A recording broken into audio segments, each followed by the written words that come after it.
con dân đất nước này trong tay Chúa. Xin Chúa Ngài thương xót, Ngài giải cứu cho họ, Ngài đem cái sự sáng của Ngài đến để cho họ nhìn thấy được ánh sáng của Chúa, để họ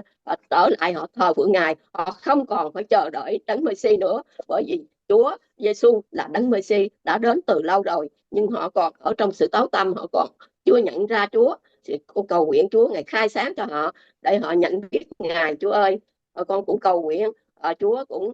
cho họ được nhận Chúa, để và Chúa ban bình an cho họ, bởi vì Chúa có phán hứa là sự bình an mà ta ban cho các ngươi là sự bình an thật, chứ không phải như thế gian cho.